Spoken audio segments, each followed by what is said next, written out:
అటు చిరంజీవి గారితో చేశారు, రామ్ చరణ్తో చేశారు, వరుణ్తో చేశారు, వైష్ణవ్తో చేశారు. అసలు మొత్తం మెగా ఫ్యామిలీని ఆల్మోస్ట్ అందరినీ కవర్ చేసినట్టే. అందరినీ కవర్ చేసేసారు.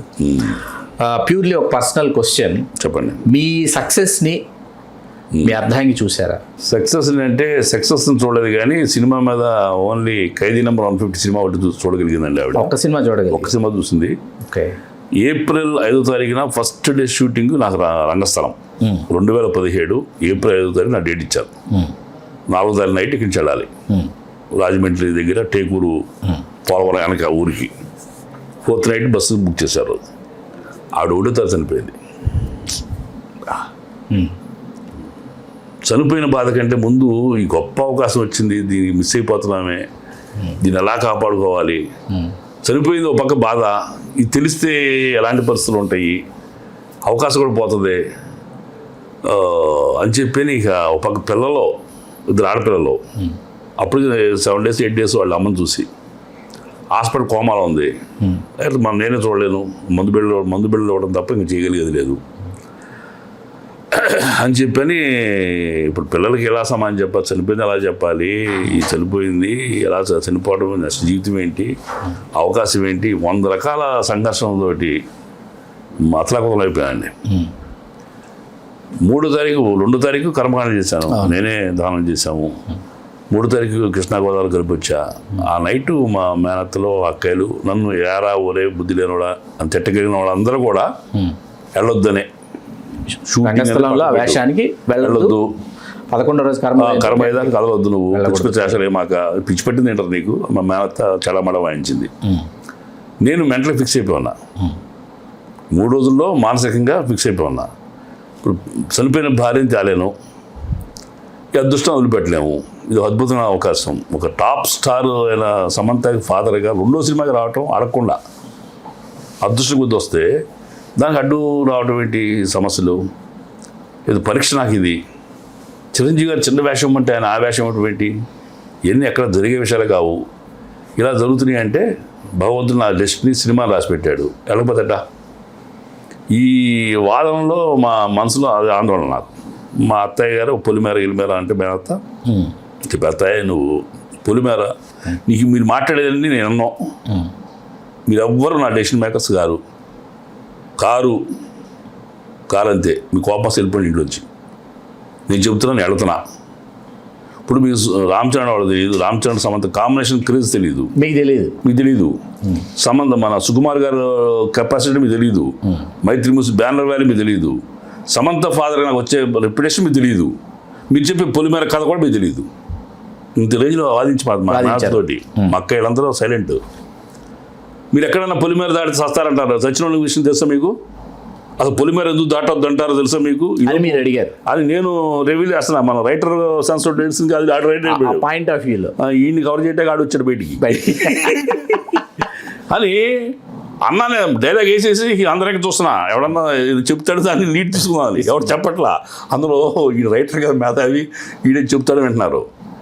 ఎందుకంటే పెళ్ళం చచ్చిపోయిన బాధలోనో, తల్లి చనిపోయిన బాధలోనో, తండ్రి చనిపోయిన బాధలోనో ఒక బలహీన క్షణంలో వాడు ఏమన్నా సూసైడ్ చేసుకుంటాడనే భయంతో పొలిమేర దాటొద్దు అని ఒకటి పెట్టారు కండిషన్. అంతే తప్ప పొలిమేర దాటితే ఏం జరగదు. నేను వెళుతుంది చావటానికి కాదు, బతకటాకి, బ్రతికి చూపించడానికి. బతకటాకి అనాలి, అన్నారు. నేను బ్రతికి చూపించారు, బతకటాకే. అత్తాయి అసలు మీరు డెసిషన్ మేకర్స్ కాదమ్మా. మీరందరూ చెప్పినా నేను వెళ్ళిన తర్వాత మీరు చెప్పిందే జరిగింది అనుకో, చచ్చాననుకో నేను యాక్సిడెంట్ అయ్యి, నా పిల్లలు ఏమంటారు, రోగంతో మా అమ్మను, మూర్ఖత్వం మా నాన్న, 4 రోజులు చచ్చిపోయారు మాకు, అది జీవితకాలం వాళ్ళు బతికినంతకాలం నన్ను ద్వేషిస్తారు, నాకు వద్దు. ఈ నిర్ణయం మాది, మేము పంపిస్తే మా నాన్న వెళ్ళాడు, మా బతుకులు రాసిపెట్టుగా మా నాన్న చచ్చాడు అని అనుకుంటే వాళ్ళు ఫేస్ చేసేది వేరే రకంగా ఉంటుంది, కాన్సిక్వెన్సెస్. కాబట్టి మీరు ఎవరు డెసిషన్ మేకర్స్ కాదు.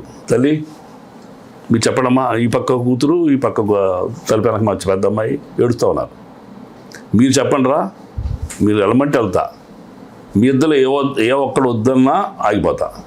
ఎందుకు వద్దన్నా అనే ప్రశ్న ఎప్పుడు ఉత్పన్నం కాదు, ఎప్పుడు అడగను మిమ్మల్ని. నేను చెప్పి ఒకసారి వినండి. వింగ్స్ ఆఫ్ ఫైర్ అనే పుస్తకం ఉంది, కలాం గారు రాసింది. దాంట్లో ఒక చోట ఉంటుంది, మీరు ఒక అద్భుతమైన ఘన విద్య అనే దేవుడు మీ నెత్తిని పెట్టేటప్పుడు అది మీరు నిభాయించుకోగలరా లేదా అనే దానికి పరీక్షగా ఒక పెద్ద కష్టాన్ని ముందుకు పెడతాడు. ఆ కష్టాన్ని అధిగమిస్తే ఆ విజయాన్ని, ఘన విజయాన్ని మీకు అందిస్తాడు అని ఉంది. ఇప్పుడు అదే సంఘటన జరిగింది మనకి. భార్య కావాలా, భాగ్యం కావాలా అంటే నేను చెప్పేలోపే దేవుడు భార్యను తీసుకెళ్ళిపోయాడు. అమ్మ నేను తేలేను, ఈ భాగ్యం వదిలిపెట్టలేను, దేవుడు నన్ను బతికిచ్చిందే మిమ్మల్ని బాగా చూసుకోమని, నాకేం జరగదు, ఇంతకు మించి ఆయన ఏం చేయలేడు. ఇంకా దేవుడు చేస్తాడు, ఇంకేం జరగదు. మనకి అన్యాయం న్యాయంగా అవకాశం ఇచ్చాడు. మీరు నమ్మండి నా మాట, ఇప్పుడు చెప్పండి నా మెంటల్ ప్రిపేర్ చేసి ఇప్పుడు చెప్పండి, వెళ్ళమంటారా వద్దంటారా? ఈ పక్క నుంచి పెద్ద పాప, ఈ పక్క చిన్న పాప చెరువు పక్క వాలిపోయి ఎల్లు డాడీ ఏడ్చారు వాళ్ళిద్దరు. ఎట్లా అతుకున్నా మీరు భయపడమాకండమ్మా, ఈ మాటలే పట్టించుకోమాకండి, నేను చెప్తున్నా మనకు విజయం చెందుతుంది. ఇంకో ఎగ్జాంపుల్ చెబుతున్నా మీకు. చిన్న వేషం ఉన్నాయా అంటే చిరంజీవి గారు అది గొప్ప వేషం ఇచ్చాడు. ప్రపంచంలో ఎక్కడ జరగదు. కొత్త మొహానికి మెగాస్టార్ని హ్యాండిల్ చేసే సీన్ రాదు. అసలు ఇంట్లో కూర్చుంటే సుకుమార్ గారు పిలిచాడు. ఈయన చిన్న వేషం ముందుకెళ్తే ఆయన సమంత ఫారం చేశాడు. ఒక గొప్ప హీరోయిన్కి తండ్రిగా అక్కడ రాదు. ఈ రెండు అప్రయత్నంగా వచ్చిన సంఘటనలో నా డెస్టినీ, నేను యాక్టర్నే, ధైర్యంగా ఉండండి, నేను తిరిగి వస్తా, పెద్ద యాక్టర్గానే బతుకుతా, నా లైఫ్ బాగుంటుంది, కాన్ఫిడెంట్గా ఉండండి, ఏడవద్దు, మీరు ధైర్యంగా ఉండాలమ్మా, ధైర్యంగా ఉండండి చెప్పి నేను కూడా ఏడుస్తా. బోర్మని ఏడిచి అందరూ సరైన అయిపోయారు. రుజువులు చూపించాం. వాళ్ళు చెప్పలేని కారణాన్ని మనం ఒడేసి ముద్ర వేసాం జనాలకి. పులి మీద దాటవద్దంటారు, కారణం ఇదిరా అని. నేను బలహీనమైన మనుషులను కాదు, చాలా స్ట్రాంగెస్ట్ పర్సన్ అని కూడా చెప్పాం అక్కడే. అలా అందరి మాటకి అడిగించి అందరి ఆమోదంతో బయలుదేరాను. కానీ మనిషి అంటే వణుకుతున్నా భయంతో. మీరు మనకి సెంటిమెంట్ కొత్త కదా, భయపడుతున్నారు మీరు? భయపడ్డా. దారి పొడుగు ఏడిపే. ఇట్లా జరిగింది ఏంటి, ఈ రకమైన అదృష్టం ఏంటి, ఆ రకం దురదృష్టం ఏంటి, రెండు బ్యాలెన్స్డ్ కనబడినట్టు ఏం జరగబోతుంది. నేను మూర్ఖంగా చేస్తున్నాను, నా పిల్లలు ఎట్ట అయిపోతారు, నేనే లేకపోతే రేపు నా పిల్లల పరిస్థితి ఏంటి, ఈ రకమైన ఆందోళన అసలు నిద్రపోలే. నేను ఈ 10 గంటల బయలుదేరినా, పొద్దున్న మేలుకున్నాం, షార్ట్కి వెళ్ళాను, షార్ట్ చేశాను. ఫస్ట్ డేనే సమంత ఆయన పరిచయం చేశారు, సుకుమార్ గారు, శ్యామ్ హీజ్ ఫాదర్ అని చెప్పి పరిచయం చేశాడు నన్ను. చేసాము. ఎంత చక్కగా ఉన్నావే సాంగు, రామ్ చరణ్ గారు మూమెంట్స్ అయింది, తీశారు. అంటే 5 days ఆ దుఃఖాన్ని దిగమింగి ఎవ్వరు తెలియనివ్వకుండా, అంత దగ్గరికి వెళ్ళిన చిరంజీవి గారు కూడా తెలియనివ్వకుండా, ఇంకా మీలాంటి వాళ్ళు తెలిస్తే ఆయన తెలుస్తుందేమో అని తెలుస్తుంది, మీలాంటి వాళ్ళు చెప్పకుండా అవును, అంత స్వామినాయుడు గారు పరిచయం, మీరు పరిచయం, ఎవరికి తెలియదు, నిజంగా ఎవరు తెలియదు. అంత సీక్రసీగా నేను ఒక దొంగతనం చేయగలిగిన వాళ్ళగా, దోపిడీ చేయగలిగిన వాళ్ళగా షూటింగ్ వెళ్ళా.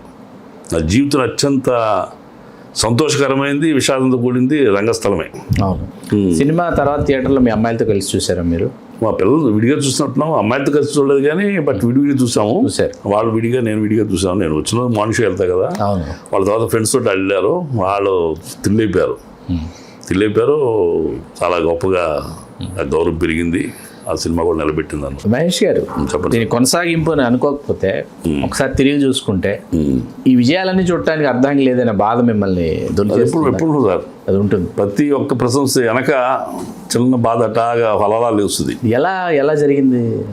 ఆవిడకి షుగర్ బాగా పెరిగిపోయిందండి sir. Sugar and BP raise అయింది. ఆ రోజు నేను చిన్న ప్రయత్నం మీద నిజామాబాద్ దాకా వెళ్ళాను, నేను వర్క్ మీద.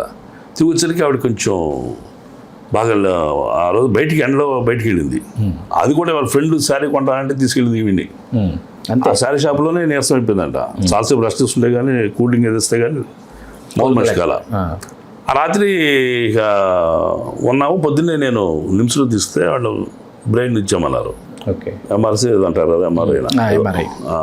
నాకు అసలు మెడికల్ అది చేయించినప్పుడు కొంచెం లైట్ క్రాక్ అయితే ఉంది లోపల ఏదని అన్నారు. నడుచుకుంటూ వెళ్ళింది, మాట్లాడుతూ వెళ్ళింది. పెద్ద హాస్పిటల్లో ఇది అవుతుందని అసలు ఊహలేదు నాకు.